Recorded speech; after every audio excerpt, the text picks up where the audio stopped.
Ito yung sunod, mga kababayan natin na pag-uusapan. Hala, mga kababayan, baka po magtaka kayo. Ano yan, Kent? Mga kababayan, alam nyo ba may binulgar si Larry Gadon? May binulgar po ngayon si Larry Gadon, mga kababayan. Ano ba yung binulgar? Ni Larry Gadon. Mga kababayan, hindi nyo ba alam na ang nagmamay-ari pala ng Mero na ipinalit sa Smartmatic na nagbibilang ng boto natin sa eleksyon, ang nagmamay-ari pala ay si Diskaya. Hala, mga kababayan, kaya pala pinoprotektahan ni Marcoleta si Diskaya. Ang sabi ni Larry Gadon, sa mga hindi nakakaalam, yung Smartmatic tinanggal natin kasi ang sabi madaya. Yung pinalit ay Mero. Ang nagmamay-ari po doon ay mga Diskaya. Nako, eto parinig ko mga kababayan. Ala, ngayon ko lang to nalaman mga kababayan yung binulgar ni Larry Gadon. Hala. Kaya pala mga kababayan, tudo tanggol itong si Marcoleta sa mga Diskaya. Ito.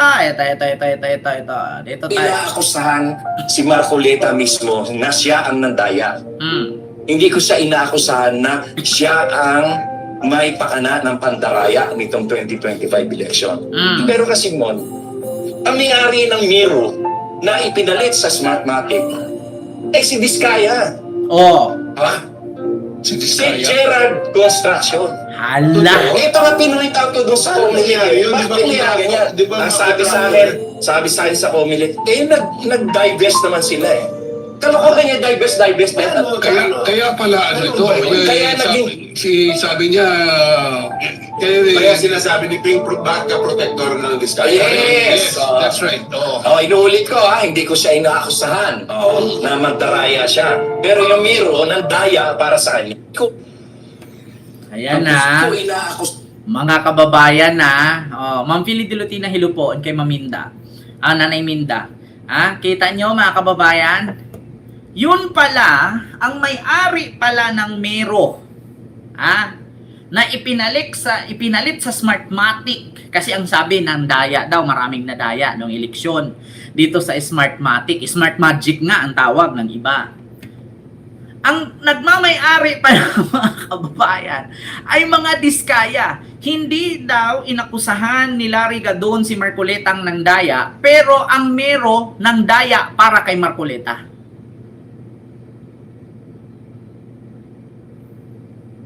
Hala. Kaya pala nanalo si Marcoleta, mga kababayan, at naangasan niya itong mga politisyan. Nagtatanong lang, kaya may doubt lang tayo Basahin natin yung comment. Kaya pala sabi nila na mananalo mga DDS sa 2028, hawak pala nila ang Smartmatic or Mero, 'di ba? Nakakapagtaka talaga kung bakit nanalo si Marcoleta. Alam ba ito ni Ping? Dapat malaman ng Senate. Alam ni Ping yan. Pinapahiya niya ang INC. Sim lang sila ng Kaya pala si Cubeta ay pro-Diskaya. Yan, ngayon asikasuhin. Bantayan ang eleksyong 2028. Hawak pala nila ang Mero machine. Kaya pala mga kababayan, ang lakas ng loob nilang magprotesta. Nananalo daw talaga ang Duterte. Kasi bakit mga kababayan, hawak pala nila ang Mero. Hala, na pagmamay-ari ng mga Diskaya. I-search nga natin. Search natin mga kababayan. Owner of Mero Counting election in the Philippines. Alaka mga kababayan, malalaman natin to dito Mero. Ayan, Filipino will use Comelec new voting machine in 2025. Here Mero system voting counting machine, Comelec George Garcia, the new election machine for 2025 have a touchscreen featured, but only Filipino.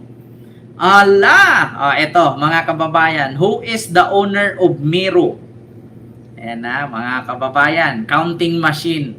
Who is the owner of Miro? Alaka mga kababayan. Malalaman naman natin to eh. Kaya delikado hawak nila ang machine. Reputation, Miro Comelec owner. Ito mga kababayan, Miro System Diskaya. Ito basahin natin mga kababayan. Ito, ipakita natin dito sa ating screen. Ayan. Miro System Diskaya. The connection between Miro System, the South Korean company awarded the 2025 Philippine Automated Election contract and Sara Diskaya teams from her alleged ownership, the St. Timothy Construction Corporation or STCC, one of the local partners in the Miro-led joint venture. Sara Diskaya, who ran for Pasig Mayor in May 2025 election against incumbent Vico Soto, was flagged for potential conflict of interest due to her ties to the company responsible for the voting machine. Ayan, mga kababayan. Klarong-klaro na ang nagmamay-ari pala ng Miro system na pinalit sa Smartmatic ay ang mga Diskaya. Kaya mga kababayan, ito pa, basahin natin.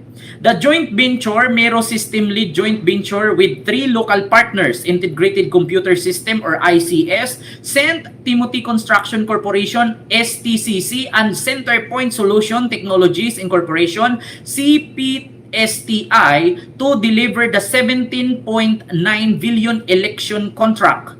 The linked documents from the Securities and Exchange Commission indicated that Sara Diskaya and her husband Pacifico Diskaya II were incorporators of St. Timothy. St. Timothy withdrawal following allegation of conflict of their race by Pasig Mayor Vico Soto. The St. Timothy Construction Corporation withdrew from joint venture on October 2024. Conflict of interest concern. Vico Soto argued that even with the withdrawal, the previous partnership between the company owned by candidates Diskaya and the election service provider Miro poses a serious conflict of interest, with some allegations suggesting it was an alter ego of other Diskaya-owned firm, St. Gerard Construction. Diskaya position, Sara Diskaya claimed she no longer active ties to St. Timothy, having divested her shares on 2018. He claimed she had no role in the decision of the firm joint venture. So ang sabi, wala na daw ganun si Sara Diskaya. Pero mga kababayan, siyam na kumpanya, sila lang ang nagpapatakbo. Kaya kahit saang bidding, kahit saan doon sa siyam na mananalo sa bidding, sa kanila pa rin ang bagsak ng pera. Kasi bakit? Lahat ng construction company na siyam, si Diskaya lang ang nag-iisang owner. Ngayon mga kababayan, alam nyo na. Kaya naman pala, yan ang sabi nila mga kababayan, na kita-kits na lang sa 2028. Kita-kits na lang sa 2028. Alam na pala nila. Paano yan hanggang 2028 ang contract ng Miro Korean Company? Alam mo, sa totoo lang, Sir Bin, may pagbabago dyan. Bakit? Ganito yan. Pwede naman magdeklara si PBBM ng revolutionary government Itong mga DDS, mas lalong iiyak ito kapag biglang magdeklara si PBBM ng revolutionary government.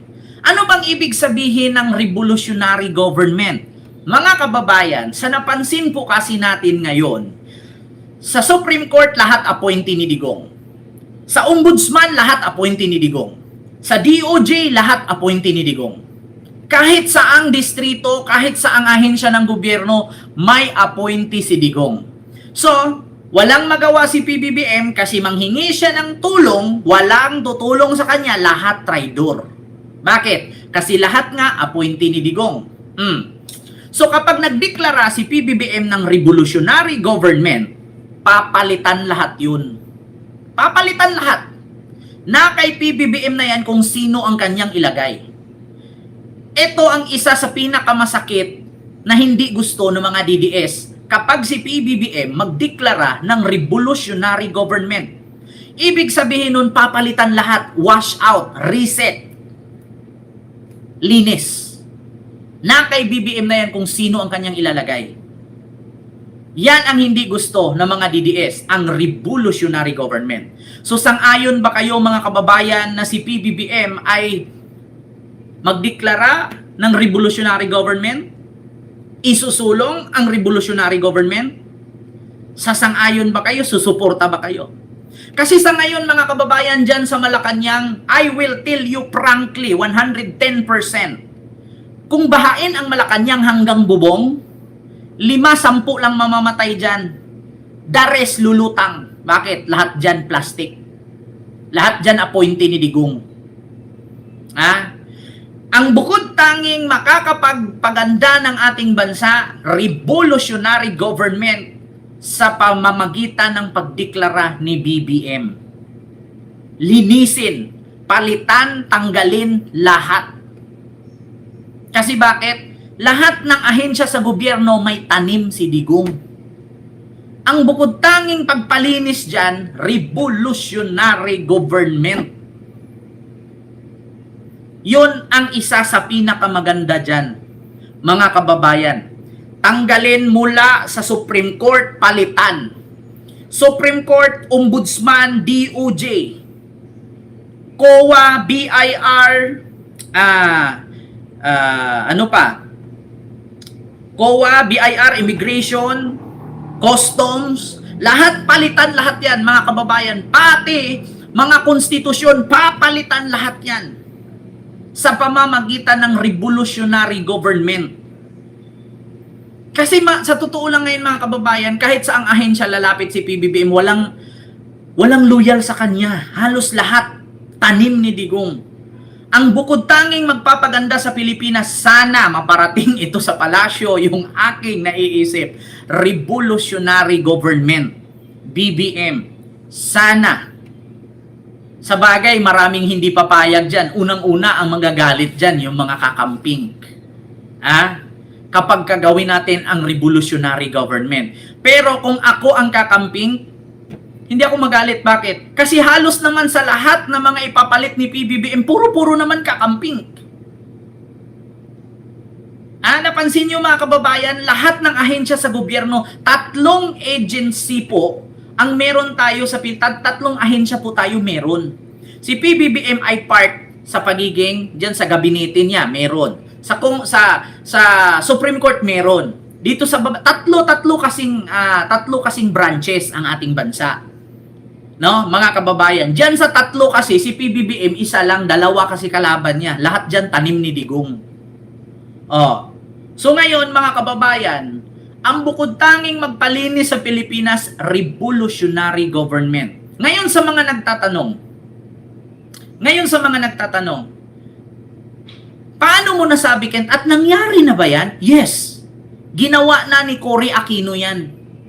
Ginawa na ni Cory Aquino ang sinasabing revolutionary government. Kung naalala ninyo mga kababayan, hindi si Cory nanalo. Bumaba lang si Apo Lakay. Nung bumaba si Apo Lakay, si Cory ang umupo. So ang ginawa ni Cory, pinalitan lahat. Ginawa niya is revolutionary government. Kaya galit si Enrile Kaya maraming nagalit sa kanya noon. Pero walang magawa yung mga nagalit kasi si Cory nga ang presidente. Gumanda ang Pilipinas sa tingin ni Cory. Pero natanggal lahat. Kasi pinalitan niya sa mga nagtatanong, bakit mo nasabi yan? Pinag-aralan ko Pinanood ko at binasa ko mismo sa history na ginawa pala ni Cory ang revolutionary government noon kasi hindi niya gusto ang pamamalakad ni Apo Lakay, kaya nung siya ang umupo, nilinis lahat. Tinanggal lahat, pinalitan lahat, revolutionary government. Yan ang ginawa ni Cory Aquino noon. Diba? Kaya ngayon mga kababayan, kung hindi pa rin titigil ang mga DDS, lalong-lalo na itong mga Duterte, mas maganda po revolutionary government, PBBM, sana wag mo nang isipin na itong mga DDS may mga anak tong pinapakain. Wag mo nang isipin na itong mga DDS may mga magulang itong sinustentuhan. Wag mong isipin kasi bakit? Sila hindi ka inisip. Isipin mo muna ang kapakanan namin bago ang kapakanan ng kalaban. Ganun yun. Kasi kung tutuusin, mas marami kami BBM kaysa sa kanila. Putong lupa yan sila, mga lata yan, mga walang karats. Kung ipatimbang mo yan, piso lang ang mabenta sa kanila. Walang mga karats yan, walang mga value. Sa totoo lang, mga kalawang lang yan na dumikit sa lata, yung mga DDS. Huwag mo nang isipin, BBM, yung mga DDS, hindi abot bilyon yung mga yan. Huwag mo na silang nako, makita mo, may mga anak pinapaaral, may mga anak pinapakain, hayaan mo silang magutom. Bakit si Digong noon, iniisip ba niya yung mga liberal kung paano niya pinahirapan? 11,000 workers sa ABS-CBN, pinasara niya ABS-CBN, iniisip ba niya yon? Kasi sabihin ng mga DDS, grabe si Quinto, ang sama ng ugali. Inutusan niya si PBBM na wala daw paki sa mga DDS na may mga anak pinapaaral, may anak pinapakain, may mga magulang na sinustuntuhan kasi may mga sakit. Kung ako lang presidente, wala akong paki. Bakit? Ginawa nga ni Digong yan. Anong sabi ni Digong noon? Kayong mga jeepney driver, magutom kayo. Ginawa ni Digong yan noon. Naalala niyo? Wala akong pakialam sa inyo, magutom kayo, tigas ng ulo ninyo. Ginawa ni Digong yan. Yung 11,000 worker ng ABS-CBN, inisip ba ni Digong yon? Inisip niya yon? Na nagutom? Na walang trabaho? Ngayon sa revolutionary government, maggawa si PBBM, iisipin pa ba natin na may mga DDS pa? Kasalanan nila yan kung bakit sila naging DDS. Kasalanan ba ni PBBM na naging bobo sila? Kasalanan ba ni PBBM na naging uto-uto sila ni Sara? Diba? Si Digong nga doon, hindi nga niya iniisip. Tingnan nyo, ang mahal ng kuryente natin ngayon. Sinong may kasalanan yan? Si Digong. Sino ang may kasalanan yan kung bakit ang taas ng singil ng kuryente natin? Si Digong. Bakit? Pinirmahan ni Digong yan hanggang 2051. Sa sobrang taas ng singil, sa sobrang taas ng patong, sa putang inang Digong na yan, siya ang may pirma niyan. Ito, ipakita ko sa inyo. Tignan nyo. Ang kadalasang bill ko ng kuryente, 3,000 naging 6,000. Putang ina ang taas ng tinubo. Si Digong ang pumirma dyan, mga kababayan. Kung hindi nyo lang alam, tignan nyo mga kababayan, yung pinirmahan ni Digong ditong putang ina siya. Kita nyo yan? Ayan nakita nyo yung mga presyo dyan sa pinirmahan ni Digong? Nakita nyo yung mga presyo dyan? Kung magkano, senior citizen 0.05 lang, government tax, tignan ninyo, 710, universal charges 144, FIT All Renewable 90, GIA All Renewable 16, Lifeline 4.50. Biruin mo yan, gumastos lang ako ng 3,000, 3,000 lang yung generation ko umabot ng 6,000 dahil sa mga putang ito. Si Digong ang may gawa niyan. Yung tinatawag niyang universal charges, yun yung siya ang may gawa niyan kasi bakit? Ang kalahati ng nagmamay-ari sa kuryente sa Pilipinas, China. Ang kalahati sa nagmamay-ari ng kuryente sa ating bansa, China, ang NGCP. Naisip nyo yon? Kasalanan ni putang inang Duterte yan. Biruin mo consume ko, generation ko, 3,700 lang. Dahil sa putang inang pinirmahan ni Digong na napakatagal na taon yan, kung kailan ma-expired yan, umabot ng 7,069. Tapos sisihin nila ngayon si BBM. Si Digong ang pumirma niyan. Bakit? Ang NGCP po, ang NGCP, mga kababayan, ay pagmamay-ari po ng Chinese government na kung saan binili ni PBBM ang 40% gamit ang Maharlika Fund. Naalala nyo yung sinabi nilang scam daw yung Maharlika Fund? Ang NGCP is a Chinese government ang may-ari niyan. Na may hawak ngayon sa kuryente natin sa Pilipinas. Na ipinasok ni Digong kaya nagtaka ang mga senador na hindi nila alam bakit Chinese government nang may hawak ng kuryente natin. Pinirmahan ni Digong yan. Kaya ang laki ng kinita ng NGCP. Tapos ngayon sisihin nyo si PBBM. Kung hindi binili ni PBBM ang 40% share niyan, Chinese ang may-ari ng kuryente natin. Biruin nyo sa panahon ni Digong, nakapasok Chinese ang may-ari ng kuryente natin. I-search natin, NGCP Electric. Para malaman ninyo. Owner, ito ha, mga kababayan. Owner ng NGCP Electric. Tignan nyo ha, mga kababayan. Tignan nyo para malaman nyo. Mga senador sa pamenta China sa pamamahala ng transmission line sa bansa. Inukat ng komite sa Kamara ang umunoy pagre-report ng ilang opisyal ng National Grid Corporation of the Philippines sa Communist Party ng China. Isinusulong din nila ang retroactive refund sa ilang bayaring ipinasa ng NGCP sa mga consumer ng kuryente. Nakatutok si Tina Panganiban. Si Digong may kasalanan yan! Pinuna ng House Committee on Ways and Means ang dalawang Chinese official umano Mambiyabing ng hello po. National Grid Corporation of the Philippines o NGCP na nagre-report umano sa Communist Party ng China. Ang sinasabi ko lang na nag-report sila sa CCP. About what's happening in the It's here. about their management of NGCP. Yes. That's what they're reporting. Di ba? Yeah. Suspicious, sir. They're not, hindi dapat ibalik.